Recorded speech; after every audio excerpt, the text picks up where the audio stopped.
Welcome to the Age of Fission radio show with your host, Lonnie Clark. We stand together and accept that we now live in a world transformed by Fukushima. From 8 a.m. to 9 a.m. Pacific Standard Time here on UCY.TV radio. We relentlessly engage every ear that listens. We expose and confront the complete lack of accountability for the nuclear industry. Consider social engineering programs who view our bodies, minds, and souls as assets on a balance sheet. We discuss vital current issues, interview activists, and engage our audience in an effort to allow all voices to be heard. The Age of Vision radio show creates a venue that all will choose. We encourage our listeners to reclaim their power and their courage to take action and save our planet from the ravages of greed and indifference. Our actions matter. Every voice matters. We remind our listeners that happiness is resistance.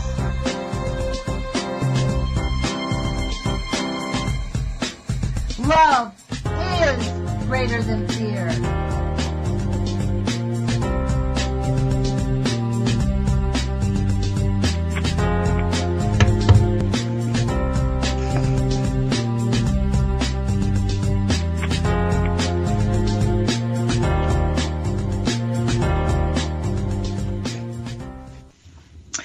Good morning, UCY.TV radio listeners. This is Lonnie Clark with the Age of Fission radio show. Thank you for joining us. Today is March 26th, 2018. We're almost finished with the first quarter of the year, 2018. It goes fast. It's 8 o'clock in the morning here in Eugene, Oregon. Gray as usual, rainy as usual. So thank you for joining us. We have with us a friend of our show, who was here a few weeks ago, and we ended the show abruptly, and I wanted to get her back, Heide Lambert, who was out with me at Cape Perpetua. The last time she was with us, we were pressed at the last few minutes. She started telling a story of how she had her children create nuclear waste with candy. So I wanted to get her back on to talk about that and really discuss what this nuclear waste at Hanford's about and really what we're looking at. So thank you, Heide Lambert, for joining us again. I sincerely really appreciate you making the time to join us. Yeah, well, thank you for asking me back, because this is one of my favorite stories to share. And it was, we just ran out of time last time, and so I was mid-story. But, yeah, we were talking about, you were asking me of how I talk.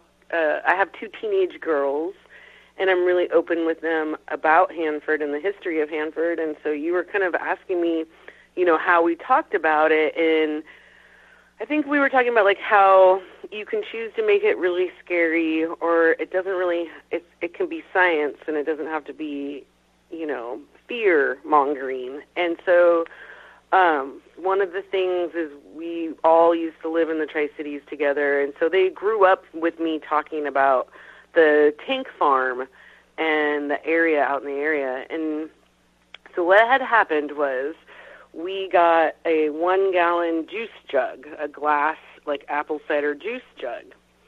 And I took the kids to the store, and I told them that they could pick out any, like, 3 candies each.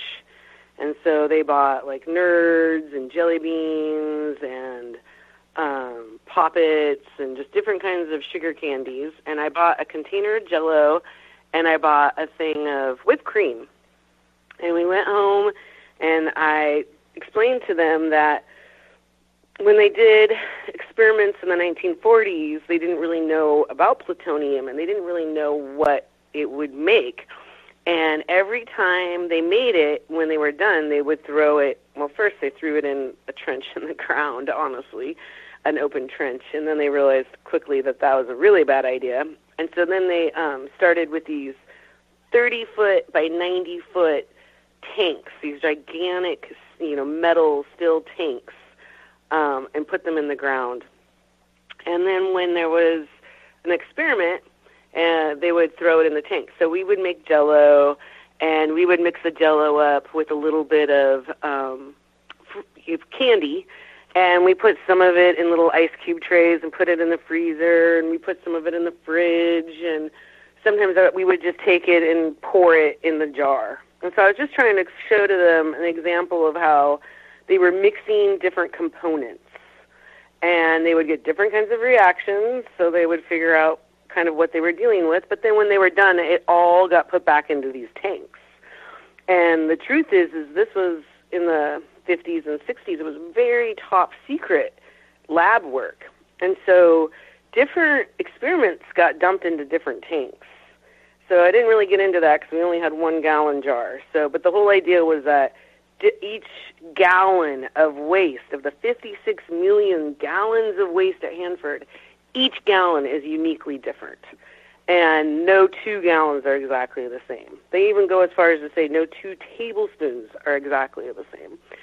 So, excuse me, do you mean that the people at the Hanford site say that there's no 2 tablespoons? Yeah, it's fully disclosed that they have no clue what's in what tanks, and each tank has different components, and they call it a slurry.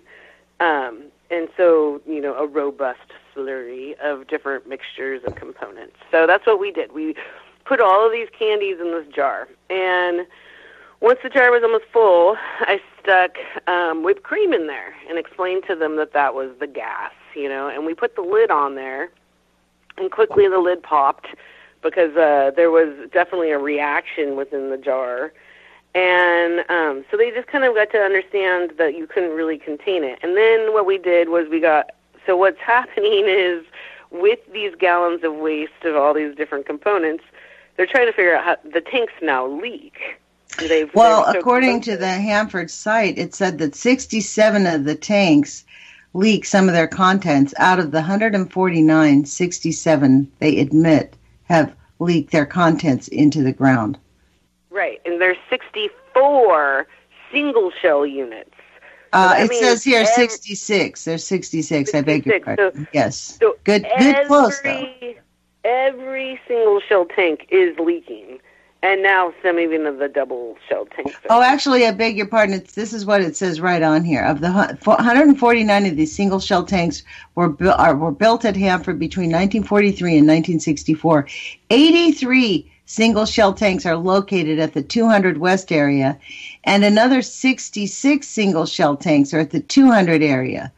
However, even with 149 tanks available, the volume of chemicals generated through the plutonium production far exceeded the capacity of the tanks. It goes on. So and remember, that's all next to the river. And that's all those were within miles of the river, the Columbia River. The thing is, this leaking between 43 and 64, when all this when all this happened, this plutonium is still harming us to this day. It still is causing the half-life, meaning it's not even halfway finished. Its half-life is 27,500 years. So plutonium gets to hang around with all of us and, randomly choose the victims. That's the answer. Yeah. And the thing is so that they want to go in and they want to pipe out that waste from these tanks and pipe it to a vitrification plant, which was a French concept, and because France is like the second most nuke-using country, or it was at some point. So they have a lot of waste. And so, but because all of their waste was made in the same era, the same decade, and they have pretty much the same, consistency, it was easy for them to pipe it out of the tanks and create a solid mass into glass, and then it would be more containable. So we spent billions and billions of dollars to mimic this vitrification plant, only to realize that none of our waste is the same consistency. Some of these tanks have huge things in them, like buses and lab material, like lots of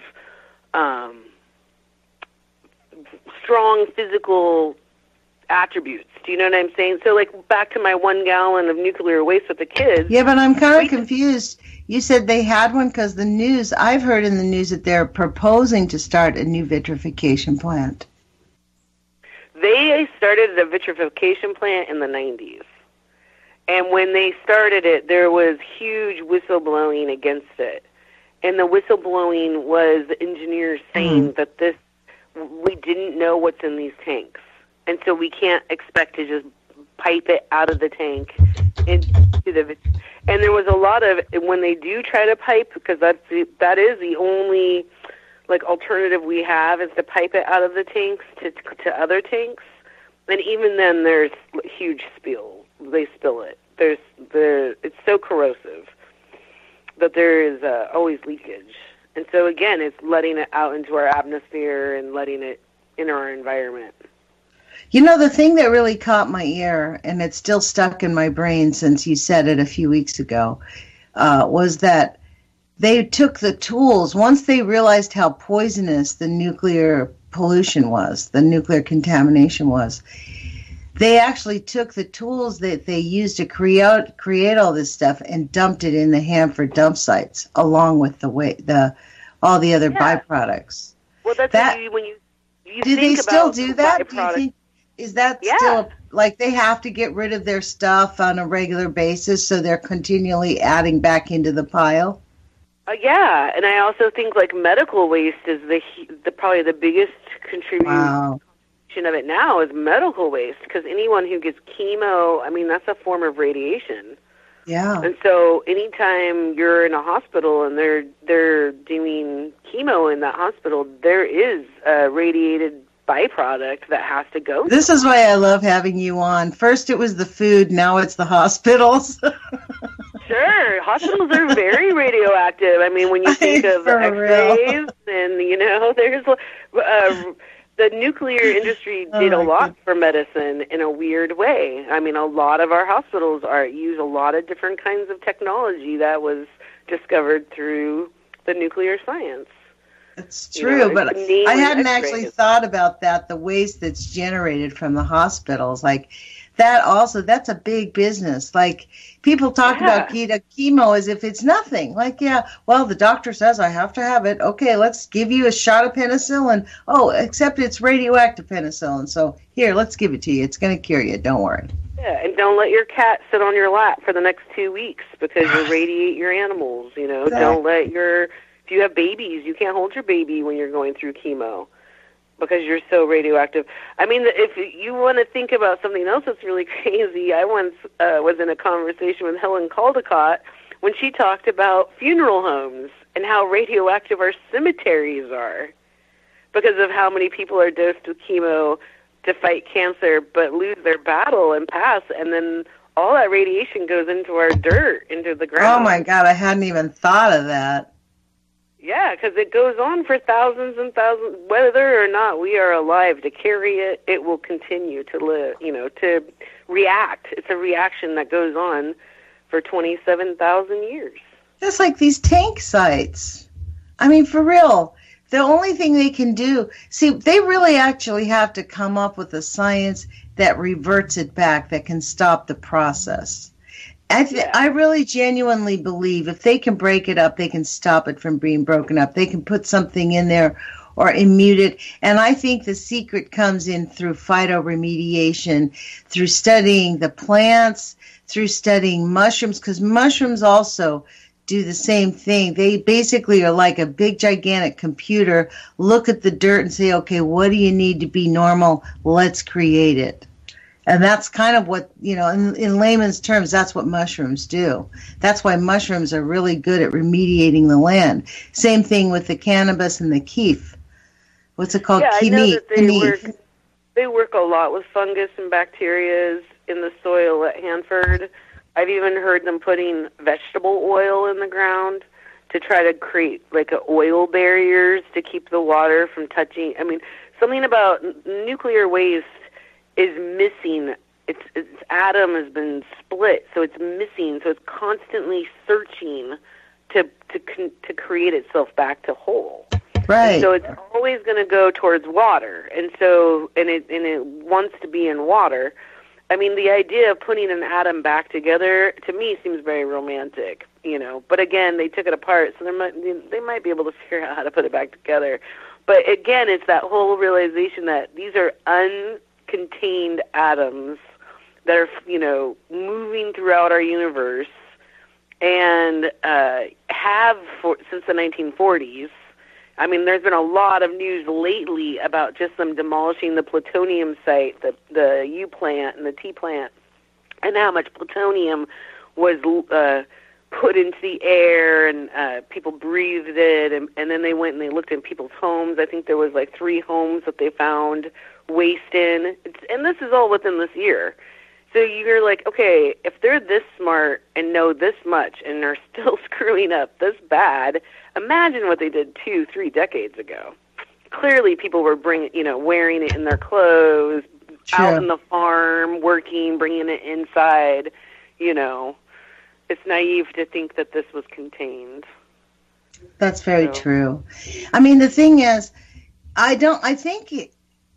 we're human beings living in this environment right now. And this conversation is extremely limited because people it's not even a consideration of discussion. Jerome Hebert and I talk about this a lot. Like, how do we get people to start acknowledging that the loosed nuclear contamination, the contamination that we are living with from the plutonium that was bombed on us, that continues to be bombarded, from Fukushima, from Chernobyl's not over. 3 Mile Island's not really over. You know what I mean? Like, they haven't really fixed anything. Like, every single nuclear disaster doesn't ever really get fixed. Their remediation is, let's bury it in the ground. That's the remediation. And deny the medical aid to the victims. Right. That's it's invisible. It's invisible, Lonnie. You can't see it. You can't smell it. The areas where there were the disasters still have plants and birds and bugs. We're so taught that it's going to be this like desolate, nothing land, which is right. But which can happen, like in the well, like the coast. We went to the coast. Really, honestly, Heidi, we went back this last weekend. We went up to where Heide Beach has those little tide pools. Where the lighthouse is, that little cove. Yeah. So we went. Is it Hesida? That's how I called it, but everybody told me they call it Heide here. Yeah, that's funny. I don't know. It is Hesida. That's how you do say it. You do say it Hesida. Anyways, the tide pools. We went out at 7 a.m. in the morning to the tide pools. We got up early and drove out there, and there was no life. Very few sea anemones. We got one of my subscribers. Put on one of my channels on that, the list of all the animals that we should have seen. And we should have seen mussels. We should have seen these little things that pop open. I forget what they're... Yeah. We didn't see hard... And fewer birds. I mean, it was a shock. To be honest, you should look at... I have a video or two. The same environmentalist, Jerome Hebert, on YouTube, he has a bunch of videos. It is kind of stunning how, like, there is life there. Like, you do see some a little bit tiny, but it's not thriving like it. Now, we are going to go back in the summer and see. Maybe it's just the winter because it's, like, super cold. Maybe that's what has to do with it. Well, and it has been really stormy, but I'm afraid that, the statistics is low. Like, even the fisheries... Everything's low. The crab numbers are low. The salmon's low. The tuna's low. Everything and all of that affects everything. There's definitely a food chain. Like, we had a huge seal lion die off. The starfish wasting disease. There's several situations in the last 3 years where they call it a calcification of the ocean, a warming and a calcification of the ocean, where there's some sort of minerals. I honestly think that it has to do with all of the underwater bombings and all the contaminant. I mean, we have no respect for the earth. Our culture has zero respect. I mean, we do not care about what we produce, the amount of plastics we produce. I mean, it's been the perfect era for the nuke industry to thrive, and maybe. Well, the reason they're thriving is it's that whole idea that we're humans. It's that Atlas Shrugged idea that God made us superior over all beings on the planet. He gave us everything. He gave us these gifts. It's our right. I had this argument with an ex-boss of mine. They genuinely believed that they have a right that if they destroyed every animal living in every river and everywhere, and we just grew the animals for our own benefit to eat and to pet and to look at, that is perfectly in accordance with nature, and that's how it should be. And I guess that there's some weird, like, ignorant faith that it will renew itself, you know, and that people think that it will just come back, and that they don't realize that things aren't coming back. And then when you lose, you know, if we lose an algae, or they have, like, what they call an algae bloom going on, where there's this huge, like, green blob in the Pacific because it's so warm. And then that's affecting how the light gets through the ocean's layers, you know. And so it all affects itself. And you're right. For some reason, you know, through Christianity or whatever religions, we've decided to not be in our environment, but instead think that the environment serves us.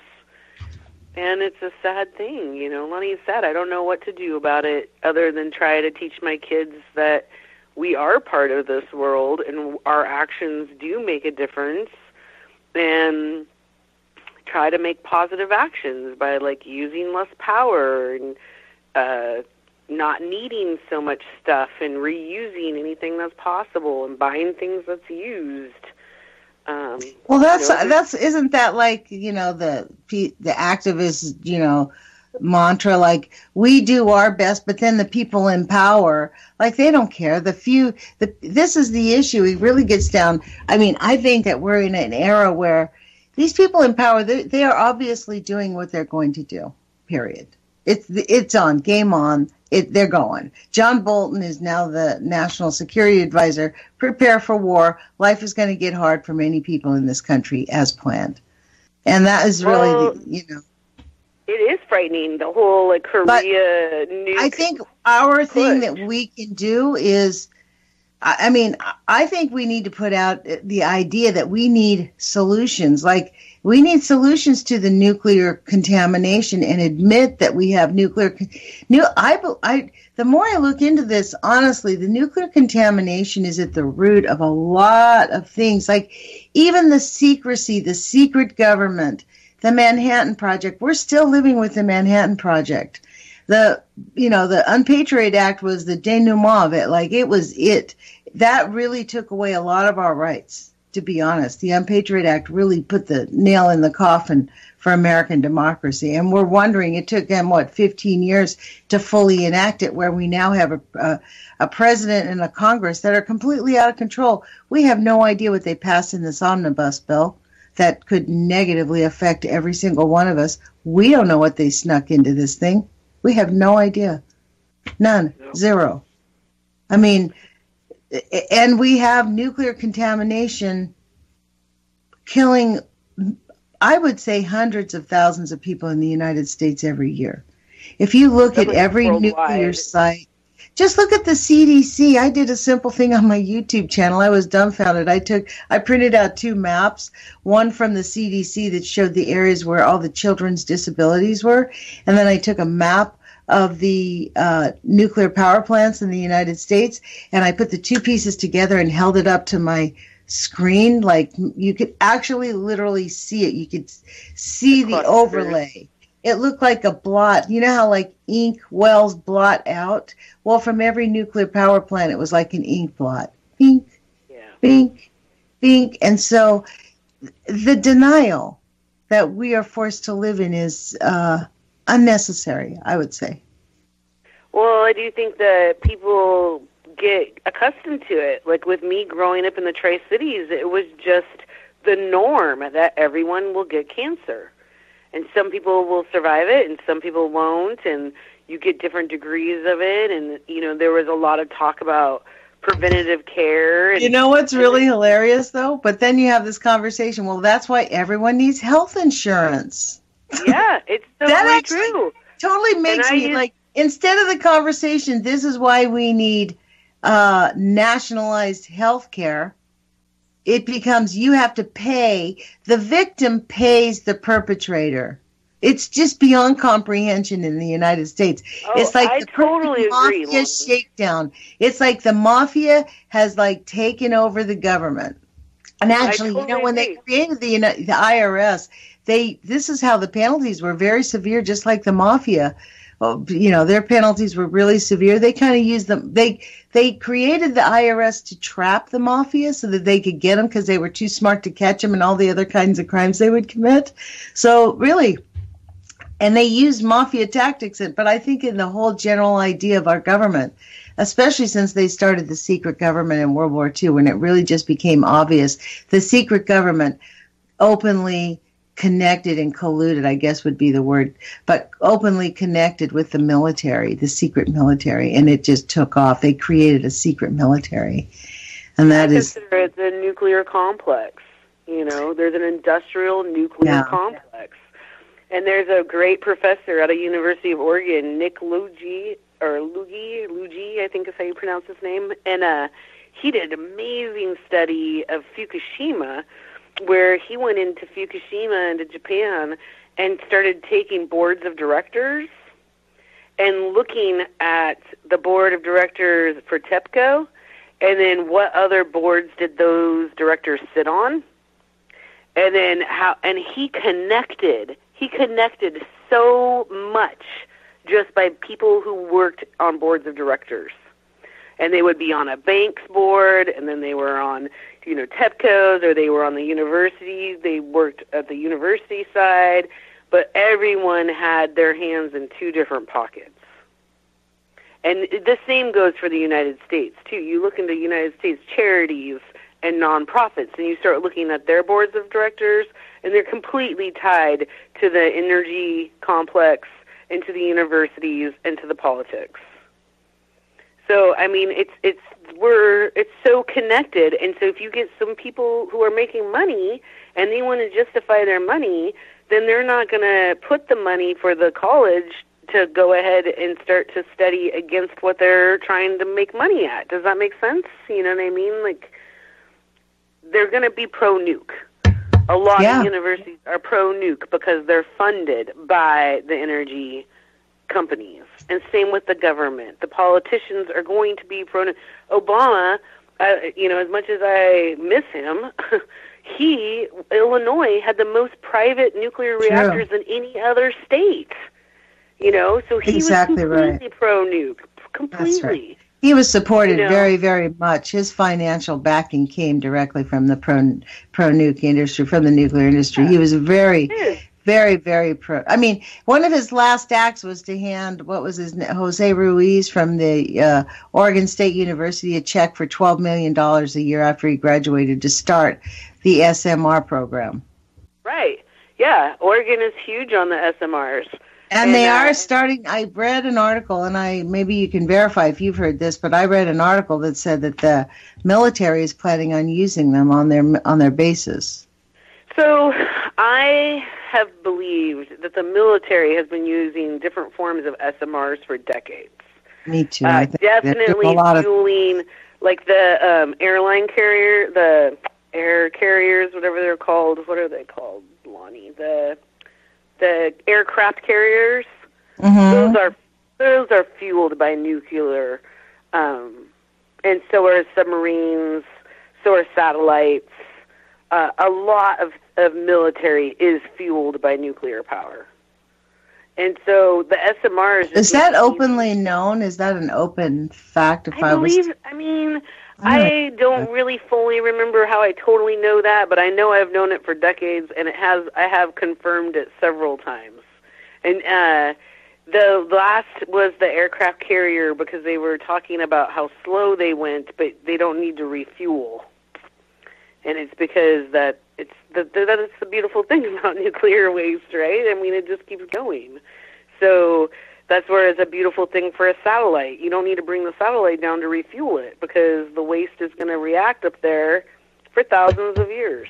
It's called the Nimitz-class aircraft carrier, a class of 10 nuclear-powered aircraft carriers. They've been operating for over 20 years without refueling and are predicted to have a service life of over 50 years. Mm-hmm. Yeah, so we wonder why our oceans are dying.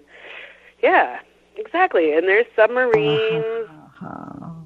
Yeah, the idea of the SMR. So what they with their don't they need?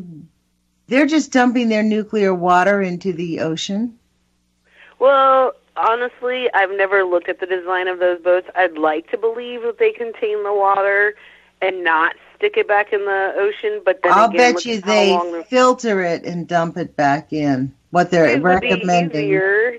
Then they don't have to carry wastewater. I mean, that's what a majority of the wastewater is the ones that cool the rod. For decades, that's what they did at Hanford. Lots of reactors, they would just bring the water in, cool it down, and put the water back out into the normal source. I mean, there's so many different levels of contamination, Lonnie. There's so much. Like, there's that whole conscious contamination. And then there's the stuff that we couldn't contain that contaminates. But until people start to realize just how loose this is and how not able to contain it, it's not containable, that we'll start to realize what we're really up against. But sadly, it probably will take us a few more accidents and, probably a nuclear war before people will figure it out. Probably. Well, we're planning on that just as we speak. I mean, honestly, I think people need to prepare. Now is the time to prepare with John. I told that to my kids. They thought I was being radical the other day. I think we need to... nuclear threat? Yes. I think John Bolton is ready for war, and he is the president's... And the closer Mueller gets to outing his really illegal transactions with his Russian counterparts, like him and Kushner thought they could run the government as their own little private corporation and made all these deals, secret deals. And I think it's the weirdest part. I think they really totally thought because they had Mike Flynn on the inside and he knew all about the spying that they didn't have to protect themselves. They were so arrogant they thought they would never go after Mike Flynn and his whole little gang of... They're above the law. They definitely, even at this point, think they're above the law. Yeah. Well, just like the nuclear industry, this is what we're talking about. Same with the pharmaceutical industries. All these people that have made billions profiting off of people's health and destroying our environment are all... Don't you think that's a big part of the conversation that's not being had? Like, why are the most criminal perpetrators, why are they let off the hook? 100%. Well, it is interesting when you think about the medical field, because I think about the manufacturers of OxyContin, like on the East Coast, that they have millions and millions of dollars of pills in like little tiny towns of 2,000. Millions of pills went there, and I mean, it was definitely, they were knowledgeable and didn't. They chose greed, They chose greed, and I think it's the same with the nuclear industry. Yes, However, but we live in a culture, this is the same thing with the nuclear industry. Okay, we're identifying it, but nothing happens. Like, we just let these batterers get away with it. That's the thing. And now we've got a president who's a batterer.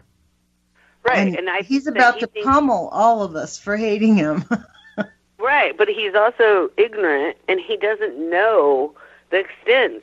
Like, I am sure that Trump is so ignorant. He knows nothing of nuclear energy.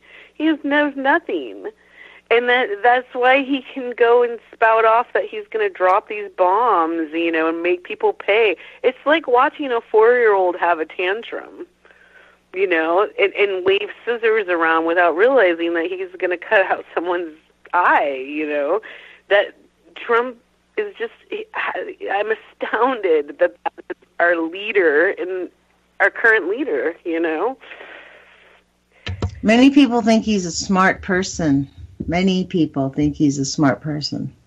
Well, it doesn't say much for their intelligence, is what I'm sad to say, I mean, we have a president who doesn't read his morning briefings, who doesn't think he needs an infrastructure to help run a country of how many millions of people?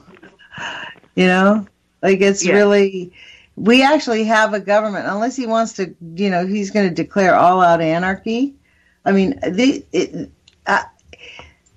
to me, it all kind of gets back to the Manhattan Project. Seriously, this whole thing about the nuclear waste, Wendy, you lived it. You lived in Hanford. It was like, and yet in Richland to this day, people think that they're doing good for the country because they're helping clean up the nuclear contaminate. They're spending their lives helping clean up that contaminated site. Well, that's actually in the 40s true, and 50s, they were saving the world from Hitler. It definitely fed into the Cold War of that people did believe that they were saving us from communist tyrants. And now, they think that they're saving us from the waste. I mean, most people you talk to who live there will tell you that they're donating their lives or whatever, to clean it up. And that's why they're there, is for the cleanup. Has there been whether or not, to me, I feel like the cleanup is not effective because we keep making the waste faster than, we don't know how to clean it up. So to me, we should stop making the waste until we figure out how to clean it up. That's my question to you. You've been obviously engaged with this way longer than I have, but has there any been conversation about we need to find an answer, like a way to stop it from doing what it's doing to reverse the process? Because it seems to me their money is spent on burying it, moving it around, shuffling it around, and not really figuring out, like hiring scientists to do scientific studies to figure out, how to reverse the process, like studying phytoremediation and how that really works. Well, first off, if you start putting your funding towards fixing it, then you're admitting that it's a mess. Yes, and that is they must do that. That's in fact exactly the human crime that they're doing. The crime against humanity is their complete denial that they are causing harm. Right. Yeah, for sure. And they're going to keep denying that. It's probably, and again, it's like the generation that brought us nukes, there is some of those people still alive, especially when it comes to politics.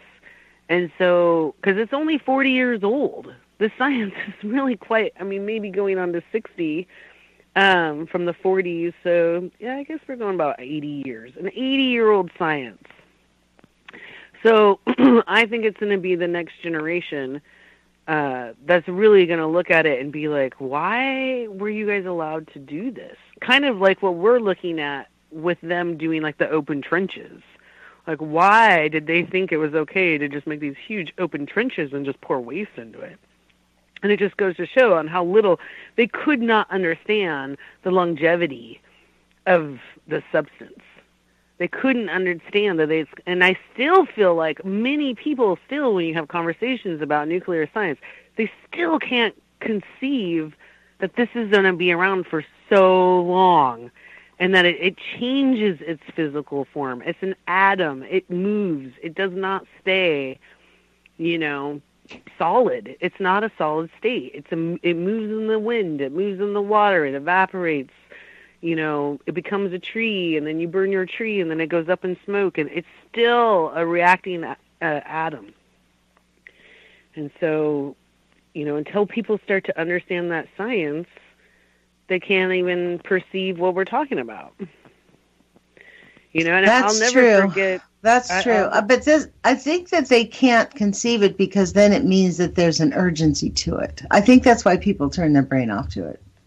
Because it creates an urgency. If you think about that, we have this plutonium. You actually really highlighted that to me in our interviews here, in our conversations here on this radio show, when you mentioned that it's not just Fukushima, it's not just Hanford. They've been doing this. Think of all the plutonium they bombed us with during World War II. That plutonium is still around. It's just as harmful. And not only that, it's changing it's letting off. There's a bunch of other things that came with it that have passed their half-lives and gone into create other things. Like they all sort of build up on themselves. Very few of them actually just die. They all create daughters, other atoms. 13 stages. There's 13 stages of atomic waste. that it travels through before it turns to lead. But you're right. It's not just us. It's not just American. There lots of countries, over 20 countries have nuclear power. Yeah, so what are they doing their waste? Exactly. And out of all these companies and frankly, it seems to me there's only a few companies really doing it. When we talk about it, there's maybe 6 or 7 that can come to mind quickly. You know what I mean? All around the world, there's not a lot that manufacture them and sell that them. Really do it. Like they're all sort of subsidiaries of something, of some bigger 1 or 2 or 3, just a handful of them. Those companies are... But not just cleanup. See, I think the language needs to change from cleanup to solution. Like, we don't... Because the cleanup at Hanford is its own deal. Because Hanford is sort of its own biological mega problem, I think. But it's true, Lonnie, that the same methods that they use to clean up Hanford is what they use at Fukushima, they use it at Chernobyl, and they use it at 3 Mile, they use it in India. I mean, it's the whole France, the whole cleanup is you put the dirt in a plastic bag and you set it aside and you'll see it in 30,000 years. That's exactly right. That's exactly right. And so, again, it's just this big facade. This is supposed to reassure everybody that it's all contained and everything's taken care of, everything's safe, and just go about your life and drink your wine and eat your potato chips and don't worry about it. But the reality is that the soil isn't just in garbage bags. It's not contained, and it is a worldwide issue. And last night, I was drinking wine with my friend, and we were talking, and I was saying, I had grown up drinking wine. My 20s, we drank so much wine because it was all over Eastern Washington, and it was what everyone drank was wine. And then I started to realize about the waste and realizing about the food, and so I didn't want to drink Washington wine. So then I look at Californian wine, and it's completely it's surrounded by reactors. Mm-hmm. Then I look at French wine, it's completely surrounded by waste. Australia, they also have waste. South Africa, waste.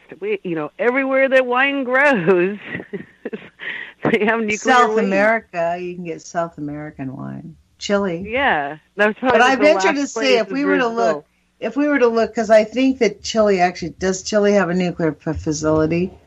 Yeah. Chile does, but I don't think Brazil. Brazil does, I know for sure. Yeah. So, this is every continent. Every continent has it. And so that's where for me, I don't feel an urgency when we talk about it. I feel like, there's nothing I can do about it. And the only thing I feel like I can do about it is just keep talking to people about it because, for so long I felt like no one would believe me or they thought that I was crazy. And a lot of times that is people's impression of me is like I'm a conspiratist. But then when they get to really get into the facts and look into the research, like they'll start to I'm not trying to hide or make anything up. This is just what I know, just like the aircraft carriers. Somewhere down the road, I've learned that they are nuclear powered, And so I just try to share what I know about it. And hopefully by people bringing it out into conversation, it will take away some of this like top secrecy, and people will know more about it, Like I have friends who live in India and we talk a lot about protesting nukes because in India, they need the water more, I wouldn't say more than us, but they definitely need their water and they don't want it contaminated and nobody told them that their water is contaminated. But if you have a reactor, you're most likely contaminated to some degree. Well, you kind of have to be because you live in at least once a year. They have to clean the plant and that means they have to open it up, right? Yeah, and change filters and change all kinds of things. And then again, anywhere where you have medical nuclear waste, that's the most waste on our roadways and trains currently is medical waste. And so, we have semis that go to hospitals and get medical waste and are hauling it to Hanford or wherever the waste site is that they have the agreement to store it. And there's, you get in an accident, it's going to be our first responders who go to that accident, and they're not prepared for nuclear waste. That is for sure. I actually hadn't thought of that. They're not prepared for nuclear waste at all. No, if you're like a police officer and you hear there's an accident and you go to it, you're going to it to help that driver.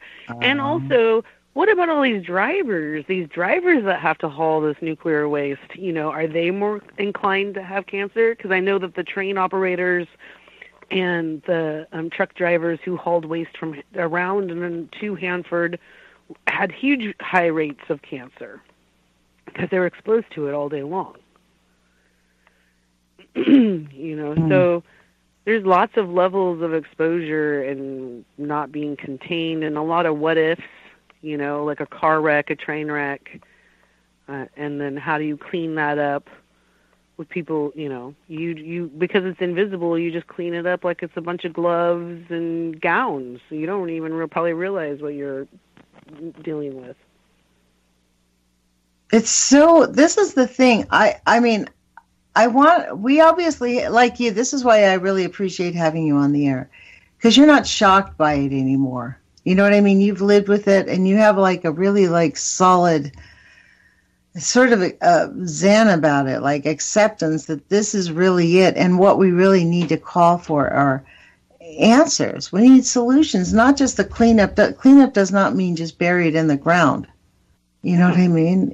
Because we have to develop science to turn it around. I mean, it was created with science, and it'll be healed with science. That's what I think. But it might take thousands of years to figure it out. Might not take thousands. It might take like 20 years if they actually put their brain to it, if they put money into it. Right now, they're just gloating over the fact that they don't have to do jack. I mean, they are completely 100% unaccountable. Nobody goes to jail. Nobody pays the price for mutating children. Nobody pays the price. Doctors cannot prescribe the correct medicines. Doctors are, professionally hounded into complying and being complicit with the nuclear liars. Do you think that the physicians of the men and women in Hanford, the whistleblowers when they get cancer and they are shocked that they can't get care for their treatment, and then they talk to the media, you think their physicians really want to be like that? No. Well, I think they think they're getting care. That's the thing, is that so many of the physicians and doctors are pro-nuke around Hanford. They use, one of the best X-ray schools in the nation is in Tri-Cities. So if you want to learn about how to do X-rays, you want to go to the Tri-Cities because they have the best machines. And so if you have this culture of doctors who totally believe in chemo and totally believe in using radiation as a medicine, mammograms are radiation, so you get that there's a weird conflict. You turn healers, they get confused, and there's a weird internal conflict on are they doing harm or less harm, by practicing. Well, me personally, fundamentally, I believe that the AMA does a lot of harm to our physicians and to the American people by not allowing our doctors to learn chiropractic, acupuncture, homeopathy, all the practices of medicine that truly heal people, because the AMA is not into healing, they are not into curing, they are into money for profit, period. Yeah, it's true. And because of that, they indoctrinate their doctors to basically believe the same thing. I think that's why doctors are seriously overworked, 12, 15, 16-hour days, because you're just like, okay, whatever, this is what I need to do. You get into this rhythm. The way they train them in the first place, these ER doctors, where these young interns go in there and make life and death decisions working 16 hours a day, that's intentional. Because when a doctor makes a wrong decision, it sits with them for life, which is another hook. That's a way an abuser hooks you in, is they make you do something, and then they can use it over you for the rest of your life. Well, I definitely believe that people have good intentions, and I think that they mean well. And I've certainly seen miracles happen. But I do think that they don't want us to look at it holistically. Another point is Hanford should just offer free cancer screening. If you live within so many miles of a waste field or a reactor, they should give you every nuclear power plant should have that. Every place where there's a nuclear If they really facility. cared about people, they would be doing preventative care, and they don't do preventative care. But again, they don't want to look at it homeopath. They don't want to see the whole. They're not holistic. They don't want to look at the whole picture. They don't want to know, like, why is it if you eat certain foods you get cancer? Well, where did that food grow? Did it grow next to the reactor? Those are questions that are considered conspiracy ideas when in fact, like you're saying, you can take sick kid clusters and pull them up next to and on the map, and they're going to show you exactly where the reactors are. But that denial... that's not total scientific, but it's a good way to start a scientific study. Well, as I'm saying, it doesn't take brain. You don't have to be a rocket scientist to figure this out. You don't have to be a brain surgeon to see that people are poisoning each other and themselves.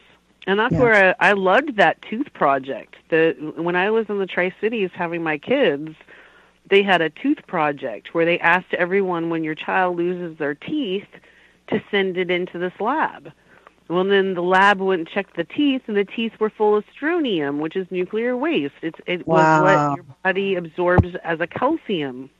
So there's several molecules, or minerals that your body is looking for, and calcium, magnesium, potassium, and nuclear waste is just one little bit off of that, and it turns into strontium or cesium, and your body absorbs that, And so that's what these poor kids, they had them from all over the U.S. with strontium in their teeth. And then that was what convinced me, like, oh, okay, what I eat goes through my body, and then it still goes to my child. And that's something that I have a lot of conversations with people about how you are what you eat. A lot of people don't believe that. A lot of people think still that they can eat fast food and Doritos and soda pop and be healthy people, So it's like until we all come on board with this kind of common science that, we're all made of cells and atoms and, organic, like, materials, not organic in the sense of organic, but I meant just like earth side things. That's what we are. And same with the animals, same with the I think it's also people sort of give up and they equate it to happiness in life. They've been sold that through the commercials. This is what will make you happy. So the idea of giving that up is like a penalty. Sure. Because I know that in the Tri-Cities, everybody has big fat houses, and there's lots of restaurants and stores, and people get fancy cars, and it's a very materialistic place. The happiest people there are the most materialistic, and then when they have all their materials around them, they sit there and say, oh, I'm not worried about it, They have the boat show every year there. Every year, the boat show. Oh, yeah, the boat races. In the river. Everyone sits in the river the whole time. Right. It's very hot there in the summer, so there's a lot of water. Like, everybody has pools. And I'll never forget watching Erin Brockovich in that scene where she's trying to tell the mother that the poison's in their water. And all of the kids are outside playing in the pool, and the mom's like, get out of the pool, get out of the pool. Because that's like Erin Brockovich could have been the Hanford movie, Mm-hmm. Very similar storyline of greed being hidden and. Well, I think they very carefully made sure it didn't have any implications toward. They left the whole nuclear thing out of it completely. Yeah, they just called it chemical waste. It's just a chemical, and that is a code word for nuclear. And actually, I think that's what people have been trained to think of nuclear is. That's why people are not as concerned about it, because they think it's like chemical waste. But actually, chemical waste lasts a long. There's a lot of chemical waste that also lasts a long time. That's part of what makes nuclear so bad, because they need the chemicals in doing all of this stuff, and those chemicals also leave really toxicity. They're not nuclear, but they're highly toxic, and for thousands of years they also contaminate for 100,000 years. Well, my dad was a chemist, and that was a age-long conversation or argument we'd have over and over again. because he believed an element was an element, and if it was that chemical basis, then it was natural. Where I believed that if you split an atom, then that element is no longer natural. It's a synthetic element. And so I would use the word synthetic. But it is interesting now, if you look on an element chart, they do call it man-made elements. Right. And that's like the americonium, and there's like 15 plutonium. Nuclear. Right. Yeah, and those are nuclear elements that have happened since they've split the atom. Right. And so I consider that a synthetic atom. But that is you can argue all day long, and it's just kind of like dirt is dirt. It doesn't matter what's in the dirt. But I'm a farmer. So you're saying that, thinking from the way that the nuclear scientist thinks, that you haven't really created anything new. You just rearranged what was there already, and it's not that big of a deal. Right. And so they consider it still natural. And you'll have that argument that radiation is no different than radiation from the sun. Right. Where I don't believe that. I also don't think like fake sugar is the same as real sugar, is how I always compare it. I mean, you look under a microscope, but they're not the same compound. And it's same with the radiation from the sun, the gamma rays, versus radiation from these experiments or this waste. It's a different kind of exposure. Mm-hmm. But again, it's going to take years. It's going to take decades for people to. The thing is people who want to learn about nuclear waste, who are curious about it, they're going to go to these universities that are paid by the industry. Mm-hmm. And so you're not getting a fair education. I was lucky because my dad was a nuclear chemist, and he worked at Hanford, and he came home and told me things, and that's how I grew up, was with his perspective. But then in the last decade or two, I've started to affirm my perspective because of the news and the different things that are coming out. That's why I feel confident in what I say, because I truly, believe it. Did you get a college degree, Heidi?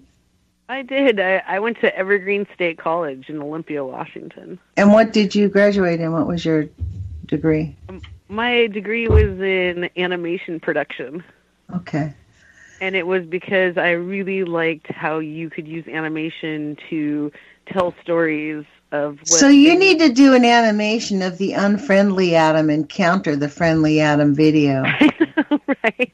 I'm going to challenge you here on the air. Heidi Lambert with the Unfriendly Atom cartoon coming to you soon. Yeah, those days are kind of far behind. But I did work with a really great artist, Galena Allen, who did a really great installation in Walla Walla. And she sat with me and had me tell different stories of growing up around Hanford, and I'm like the audio of her art installation. That's awesome. How could we find that? I guess she's touring her show. Well, you'll have to send me the information, and I'll make it available. We'll come to Portland soon. Yeah, but I love to work with artists, and I think that's the only way we'll ever get the word out. That is it. I think we need to make it kind of fun and appealing. Like, hey, this is what we're doing to make our planet. We're saving our planet, but we have to have an honest conversation about nuclear and the harm that it's doing and the lack of accountability. All of it kind of. It's time. Enough is enough, as they say. I think that's the new catchphrase. Hashtag enough is enough. And not just guns either. It's like all of it. We're done. We got to get some equity and some Lonnie. This is one big gun. You know what I mean? Yeah. Nuclear is like the biggest weapon really out there. I know. And you know what? It is through our intentions and positive thoughts that will help find solutions. On that, we have to end. You've been listening to Heidi Lambert and Lonnie Clark. Put your courage feet on. Talk to you guys tomorrow. Thanks, Heidi. Thanks, Lonnie. That was great. You too. Bye-bye.